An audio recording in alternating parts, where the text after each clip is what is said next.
Bienvenue dans 10 minutes, le podcast des Français dans le monde, pour aider tous ceux qui se préparent ou qui vivent de près ou de loin la mobilité internationale. Je suis Gauthier Seyss et j'ai le plaisir de passer 10 minutes avec Goodbye Carrel, direction Montréal. 10 minutes. 10 minutes. Le podcast des Français dans le monde. Quelques milliers de kilomètres nous séparent, Goodbye Carrel. Et une météo qui doit être sensiblement différente. L'hiver à Montréal, c'est pas pour rigoler. Non, il fait moins 25, mais il a fait moins 40 il y a 3 jours. Là. Il y a une vague de froid épouvantable qui traverse actuellement le territoire nord-américain. On a du mal en France de s'imaginer ce que c'est que moins 25 degrés. Ça veut dire que quand tu sors et que tu vas faire des courses, tu congèles en marchant ? Non, tu as des manteaux adaptés, t'as des foulards, t'as des bonnets, tu te mets des bonnes bottes. C'est le pire, je crois pas que c'est le froid, mais c'est la neige. Là, il y a eu 160 cm de neige hier. Donc, c'est difficile de retrouver ton auto si tu te souviens pas où tu l'as stationné. Genre, ton auto est juste sous la neige. Je pense que c'est plus genre difficile juste de marcher des fois pour aller justement faire l'épicerie que le froid. Le froid, en tout cas pour moi, ça fait 30 ans que je le vis, donc tu t'habitues.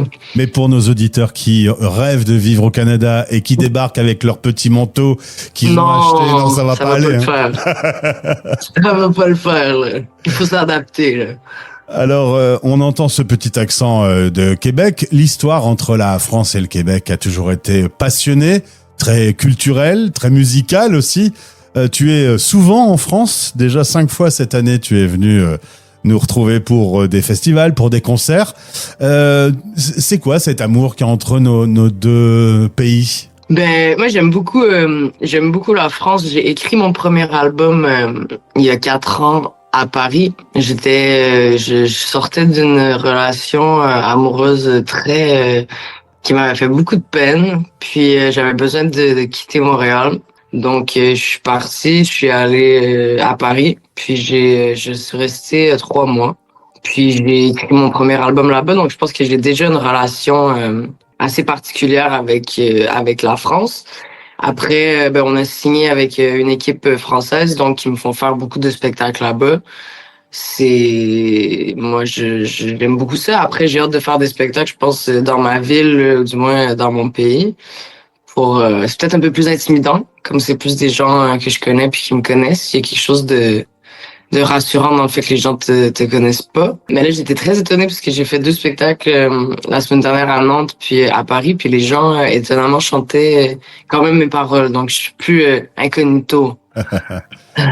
Tu es dans une famille d'artistes. La musique était au cœur de ta vie. Et donc, tout à fait normalement, tu vas commencer ta carrière en faisant du cinéma. Alors là, je n'ai pas compris. Il faut que tu m'éclaircisses le truc, hein.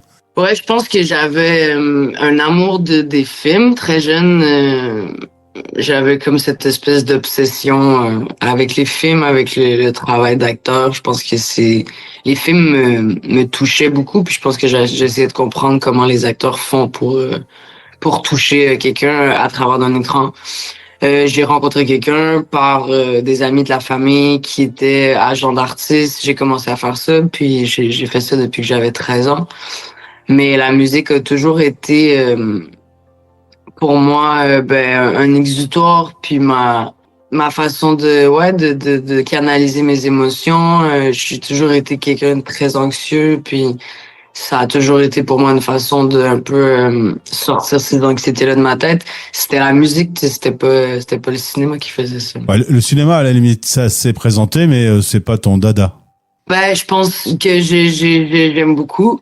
Mais à un moment donné, je me posais beaucoup de questions sur moi, sur qui j'étais, sur mon identité de genre notamment, qui a toujours été un peu complexe depuis que je suis enfant. Mais quand tu tournes des films puis des séries toute ta vie, puis que tu incarnes toute ta vie des femmes, des filles, à un certain moment donné, moi, c'est devenu trop intense. Donc, il a fallu que je me retire un peu pour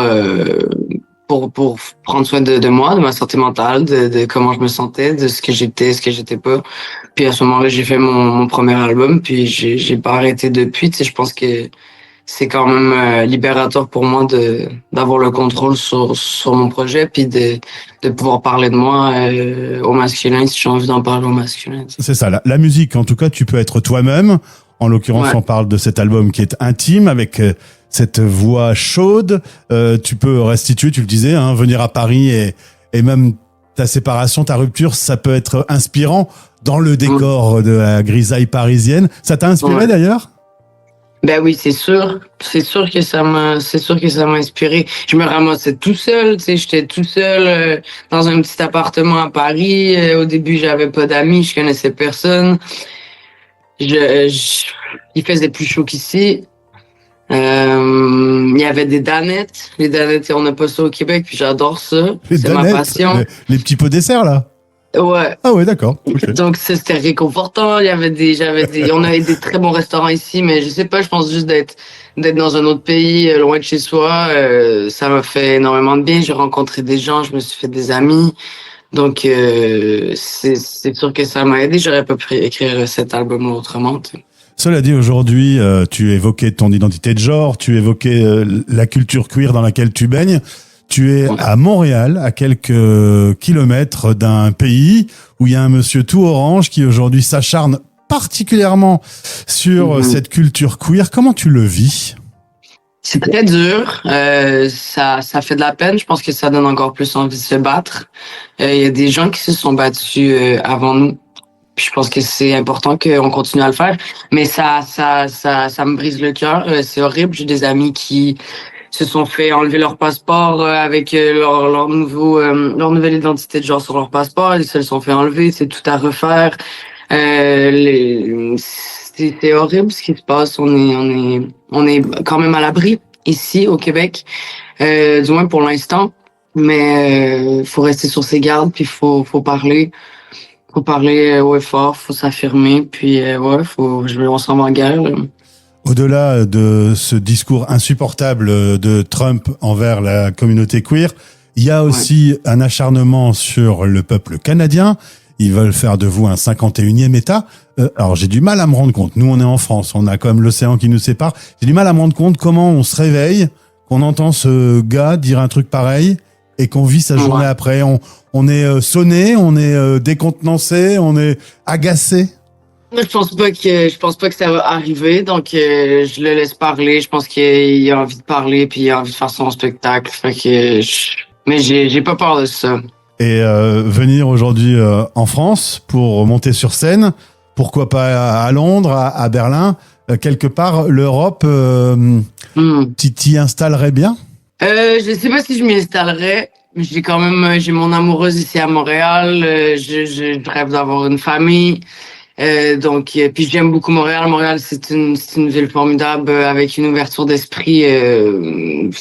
J'ai grandi là-dedans, puis ça m'a quand même aidé. Ça m'aide à m'affirmer. J'aime Montréal. J'aime le changement de température. Je trouve qu'il y a rien de beau comme le printemps qui arrive ici. En Europe, on le ressent pas, ça, le moins 25, puis après ça, le printemps qui arrive, c'est genre une euphorie, c'est extraordinaire, donc je pense que juste pour ça, je resterai quand même ici, mais quitte à faire beaucoup d'allers-retours en Europe, assurément. J'adore l'Europe, j'aime ça, j'ai des amis là-bas, je commence à avoir mes repères aussi quand je vais en Europe, donc peut-être un peu des deux. Et est-ce que la culture pop européenne t'inspire en particulier?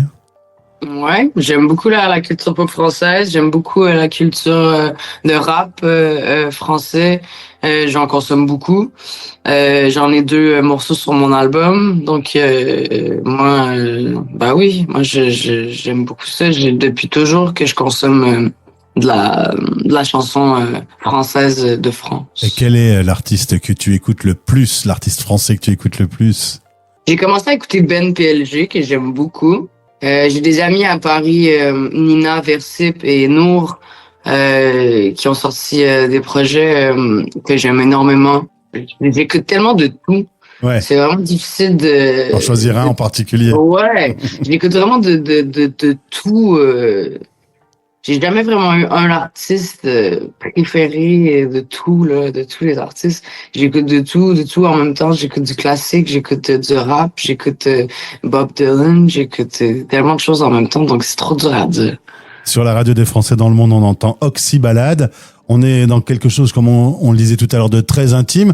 C'est très particulier d'être artiste, d'avoir écrit des choses très privées et ensuite de monter sur scène et de les livrer au plus grand nombre. Faut oser quand même, faut y aller. Mais je pense que c'est là où c'est vraiment libérateur, justement. Tu sais, je suis quelqu'un d'anxieux quand même. Puis c'est écrire des chansons, c'est une façon pour moi un peu de sortir ça de ma tête, de mon cœur, tu sais. Puis ça fait vraiment du bien. Puis je pense que si ça reste juste dans mon calepin chez moi, puis dans ma carte de son sur mon ordinateur, mais c'est pas là où c'est libérateur. Moi, je pense que justement, c'est de le chanter puis de l'assumer devant les gens, de voir que les gens sont touchés par ce que tu chantes, tu te sens moins seul. Tu te sens moins seul dans tes peines, dans tes craintes, dans tes angoisses. Je pense que c'est là où moi, où ça me fait du bien. J'ai un pouvoir magique. Tu peux, là, rentrer en studio avec qui tu veux, vivant ou mort, pour faire un duo. Avec qui tu vas rentrer en studio? Leonard Cohen, sûrement. Très bien. Bon, on lui passe un coup de fil, on te tient au courant. Ton album Merci, ce serait gentil. Ton album est disponible. Je vous invite à vous y plonger. On passe un excellent moment avec Goodbye Karel. Merci d'avoir été avec nous sur l'antenne de la radio des Français dans le monde. Un petit message à tous les Français amoureux du Canada et à tous les Canadiens amoureux de la France. Qu'est-ce que tu leur dirais? Je leur dirais merci à la France pour les danettes, parce que c'est vraiment quelque chose que j'aime beaucoup. C'est une obsession, la danette, hein, c'est vraiment une obsession. Les musiciens, quand on part en tournée, ils sont genre, calme-toi, là, arrête d'en manger. Je dirais très difficile d'arrêter de fumer. Pour un Canadien qui fume, qui veut arrêter, qui va en France. Je pense que c'est un peu une tâche impossible. Puis pour les Français qui viennent au Québec, ben, achetez-vous un bon manteau pour l'hiver, mais le printemps, le printemps à Montréal, c'est la plus belle place au monde. Pour mon information personnelle, vanille ou chocolat pour la danette? Caramel. Ah, caramel, très bien. L'autre goût, le troisième goût. Merci beaucoup, en tout cas, pour ce moment. À bientôt sur la radio des Français dans le monde. Merci beaucoup. Vos podcasts sur la mobilité internationale sont sur fdlm.fr Français dans le monde et sur YouTube en cherchant Français dans le monde.